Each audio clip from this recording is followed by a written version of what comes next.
मेरे सभी श्रोताओं को मेरा प्यार भरा नमस्कार। आज मैं आपके लिए लाई हूँ हिंदी के प्रसिद्ध साहित्यकार हरिशंकर परसाई जी की लिखी हुई एक कहानी जिसका शीर्षक है इंस्पेक्टर माता दीन चांद पर।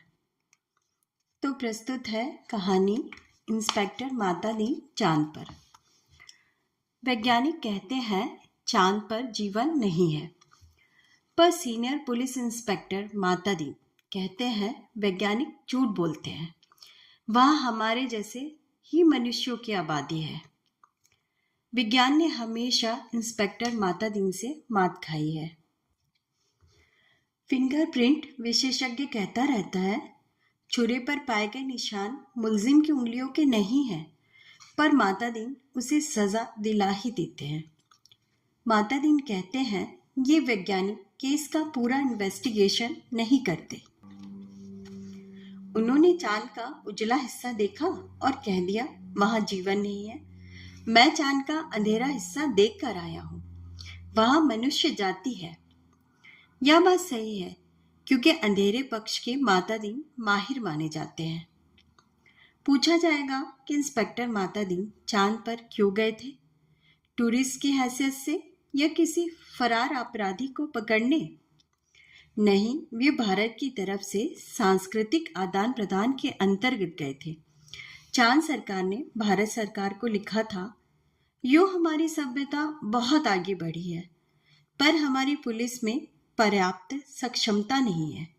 वह अपराधी का पता लगाने और उसे सजा दिलाने में अक्सर सफल नहीं होती।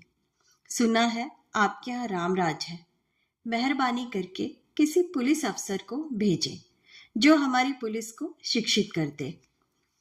गृह मंत्री ने सचिव से कहा किसी आईजी को भेज दो। सचिव ने कहा नहीं सर, आईजी नहीं भेजा जा सकता, प्रोटोकॉल का सवाल है। चांद हमारा एक क्षुद्र उपग्रह है, आईजी के रैंक के आदमी को नहीं भेजेंगे, किसी सीनियर इंस्पेक्टर को भेज देता हूं।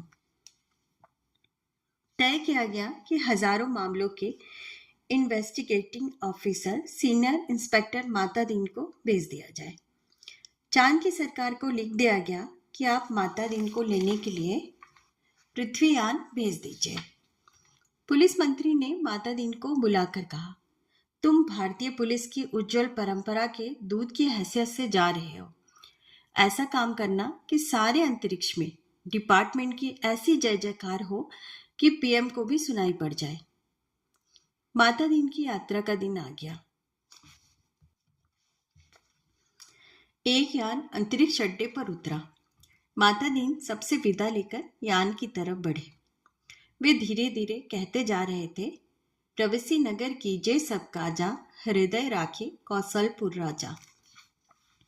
यान के पास पहुंचकर माता दीन ने मुंशी अब्दुल गफूर को पुकारा।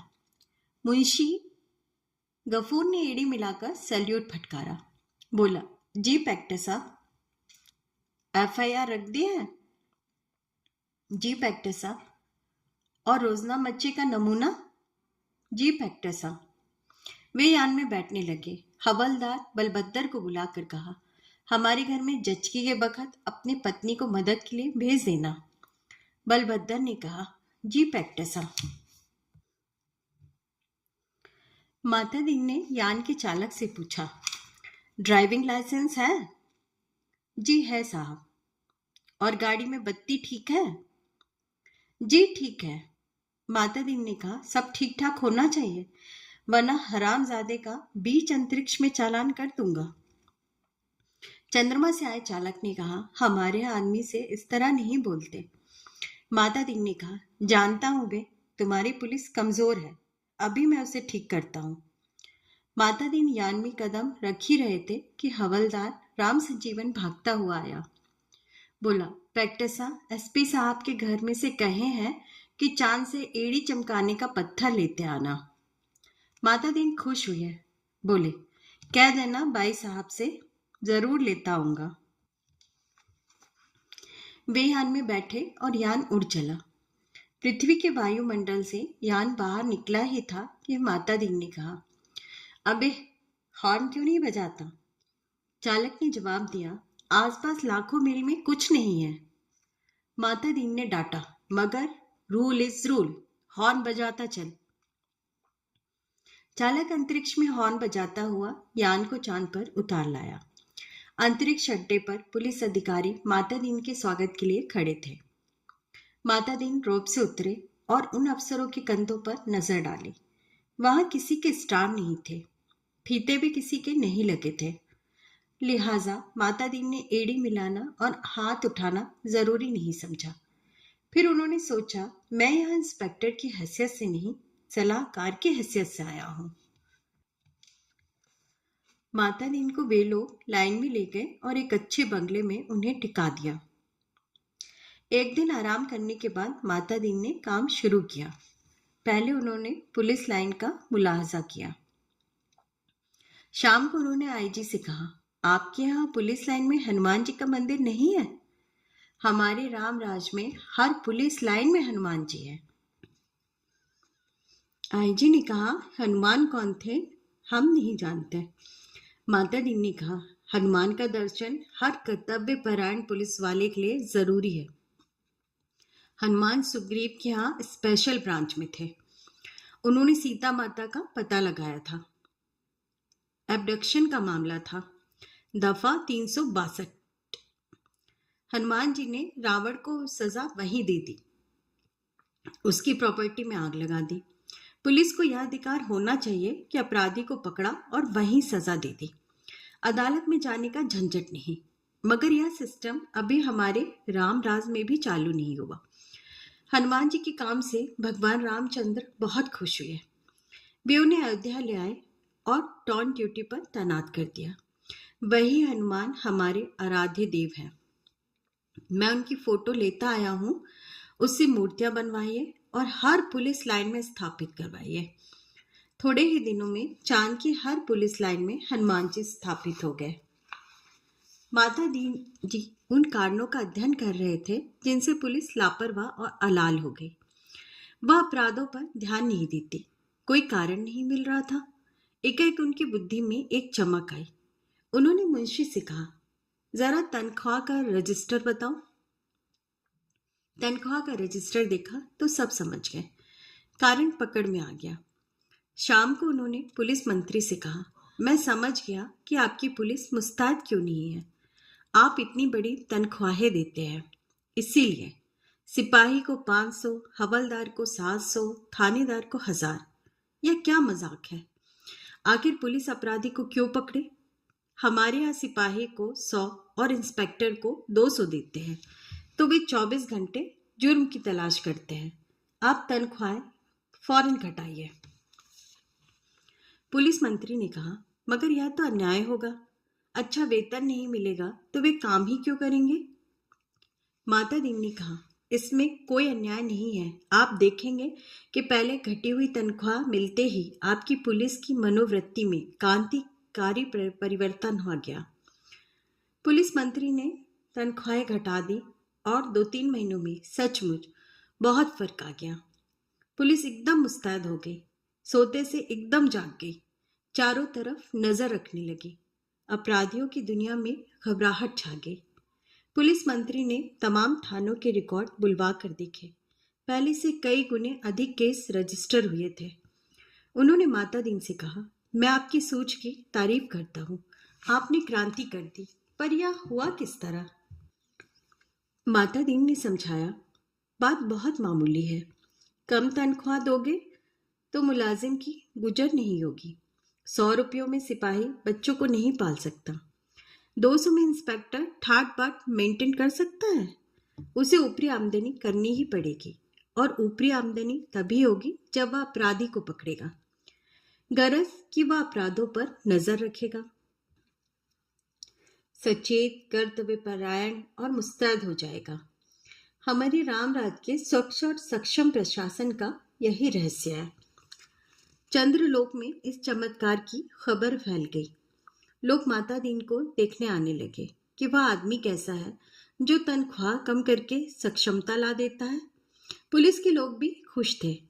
वे कहते, गुरु आप इधर न पधारते तो हम सभी कोरी तनख्वाह से ही गुजारा करते रहते। सरकार भी खुश थी कि मुनाफे का बजट बनने वाला था। आधी समस्या हल हो गई। पुलिस अपराधियों को पकड़ने लगी थी। अब मामले की जांच विधि में सुधार करना रह गया था। अपराधी को पकड़ने के बाद उसे सजा कैसे दिलाई जाए। माता दीन इंतजार कर रहे थे कि कोई बड़ा केस हो जाए तो नमूने के तौर पर उसका इन्वेस्टिगेशन कर बताए।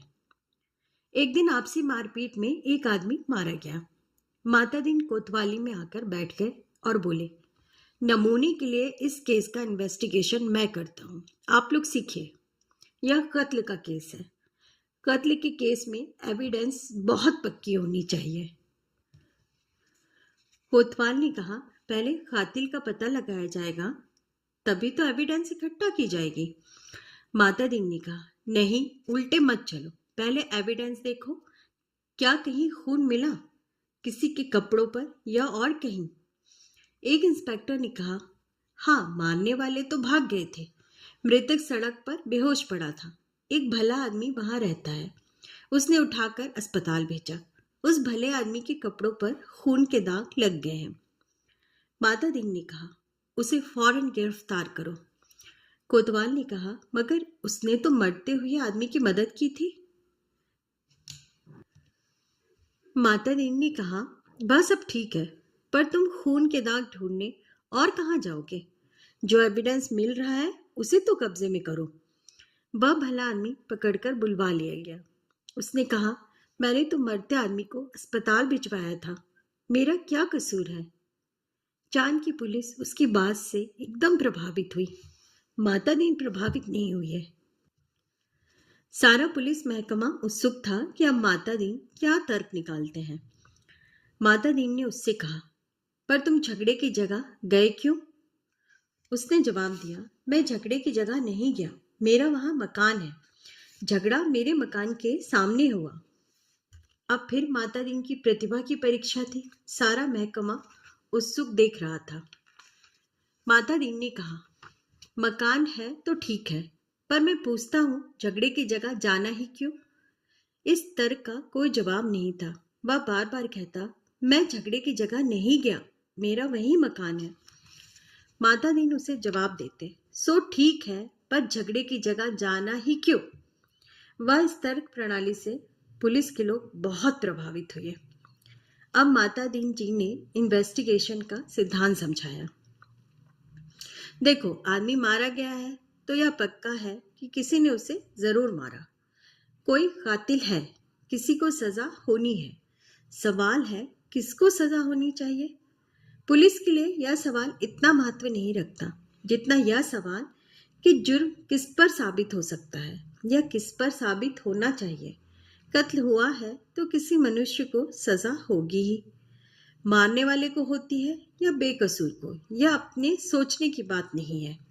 मनुष्य मनुष्य सब बराबर है, उसमें सभी परमात्मा का अंश है। हम भेदभाव नहीं करते। यह पुलिस का मानवतावाद है। दूसरा सवाल है, किस पर जुर्म साबित होना चाहिए? इसका निर्णय इन बातों से होगा। क्या वह आदमी पुलिस के रास्ते में आता है?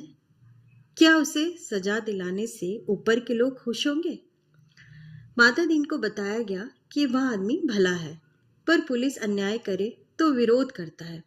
जहां तक ऊपर के लोगों का सवाल है, वह वर्तमान सरकार की विरोधी राजनीति करने वाला है। माता दीन ने टेबल ठोककर कहा, फर्स्ट क्लास केस, एविडेंस और ऊपर का सपोर्ट।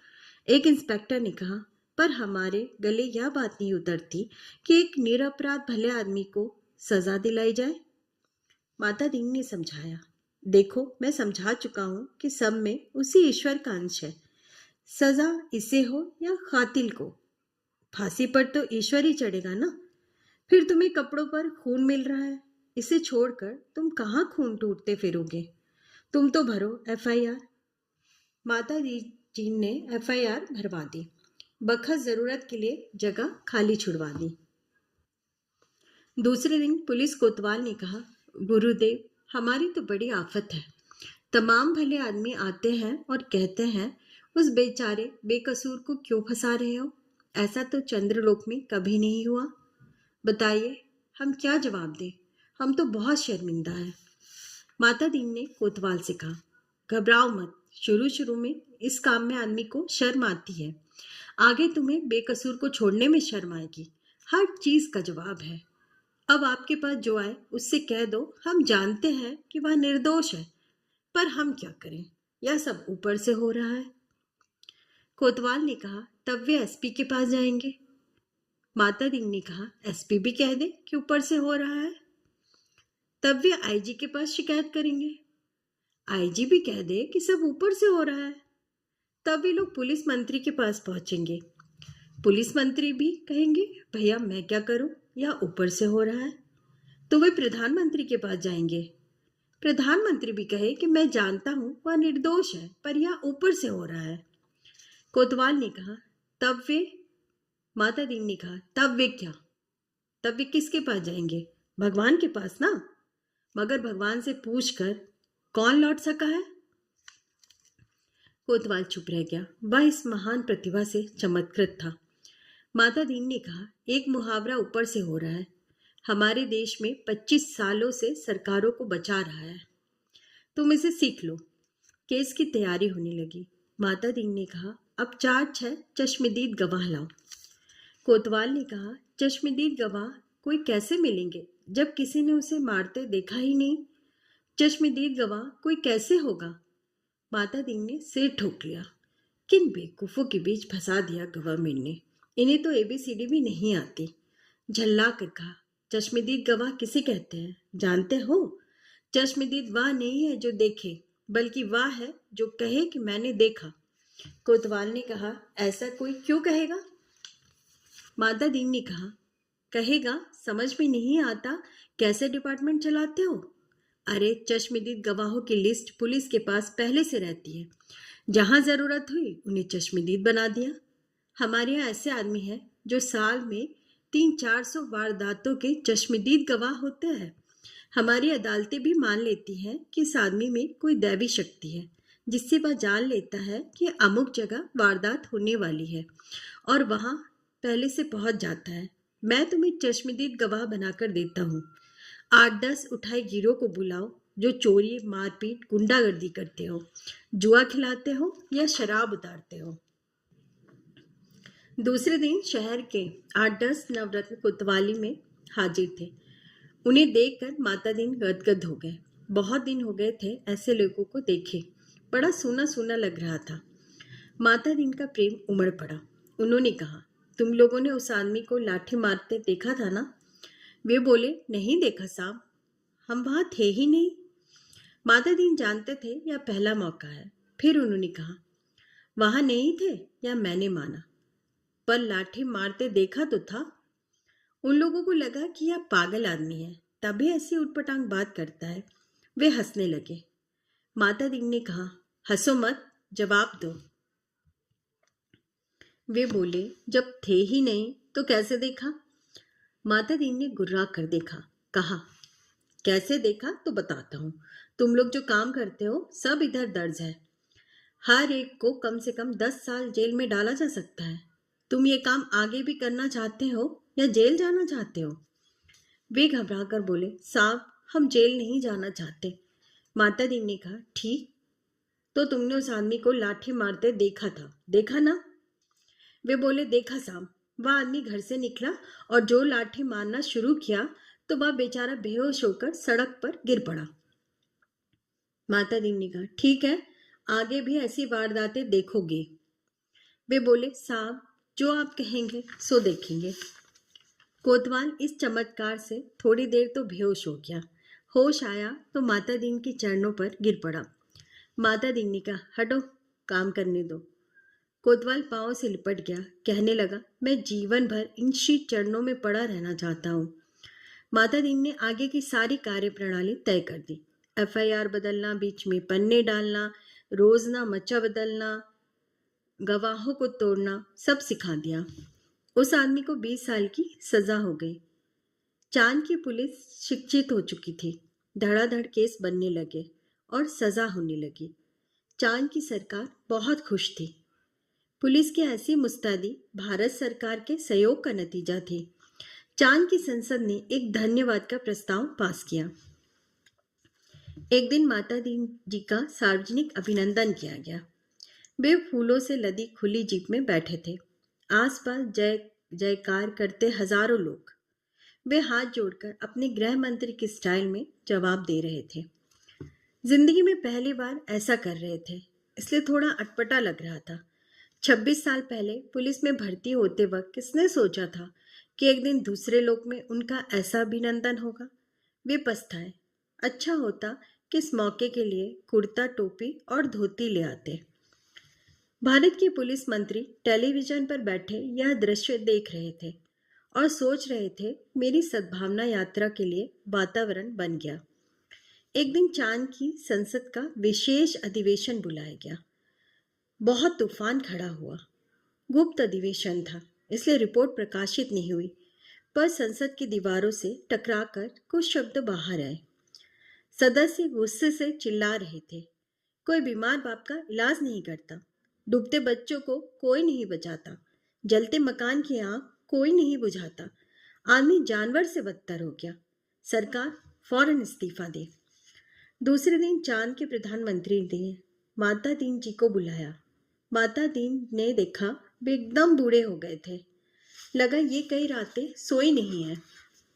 रुआसे होकर प्रधानमंत्री ने कहा, माता दीन जी, अब हम आपके और भारत सरकार के बहुत आभारी हैं।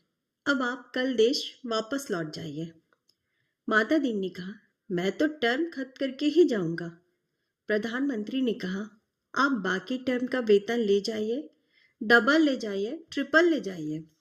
माता दीन ने कहा, हमारा सिद्धांत है, हमें पैसा नहीं काम प्यारा है। आखिर चांद के प्रधानमंत्री ने भारत के प्रधानमंत्री को एक गुप्त पत्र लिखा। चौथे दिन माता दीन जी को वापस लौटने के लिए अपने आईजी का ऑर्डर मिल गया। उन्होंने एसपी साहब के घर के लिए एड़ी चमकाने का पत्थर यान में रखा और चांद से विदा हो गए। उन्हें जाते देख पुलिस वाले रो पड़े। बहुत अरसे तक यह रहस्य बना रहा कि आखिर चांद में ऐसा क्या हो गया कि माता दीन जी को इस तरह एकदम लौटना पड़ा। चांद के प्रधानमंत्री ने भारत के प्रधानमंत्री को क्या लिखा था? एक दिन वह पत्र खुल ही गया। उसमें लिखा था, इंस्पेक्टर माता दीन की सेवाएं हमें प्रदान करने के लिए अनेक धन्यवाद, पर आप उन्हें अब फौरन बुला लें। हम भारत को मित्र देश समझते थे, पर आपने हमारे साथ शत्रुवत व्यवहार किया है। हम भोले लोगों से विश्वासघात किया है। आपके माता दीन जी ने हमारी पुलिस को जैसा कर दिया है, उसके नतीजे ये हुए हैं, कोई आदमी किसी मरते हुए आदमी के पास नहीं जाता, इस डर से कि वह कत्ल के मामले में फंसा दिया जाएगा। बेटा बीमार बाप की सेवा नहीं करता, वह डरता है बाप मर गया तो उस पर कहीं हत्या का आरोप न लगा दिया जाए। घर जलते रहते हैं और कोई बुझाने नहीं जाता, डरता है कि कहीं उस पर आग लगाने का जुर्म कायम न कर दिया जाए। बच्चे नदी में डूबते रहते हैं और कोई उन्हें नहीं बचाता, इस डर से उस पर बच्चे को डुबाने का आरोप न लग जाए। सारे मानवीय संबंध समाप्त हो रहे हैं। माता दीन जी ने हमारी आदि संस्कृति नष्ट कर दी है। अगर वे यहाँ रहे तो पूरी संस्कृति नष्ट कर देंगे। उन्हें फौरन रामराज में बुला लिया जाए। आप सबका कहानी सुनने के लिए बहुत बहुत धन्यवाद।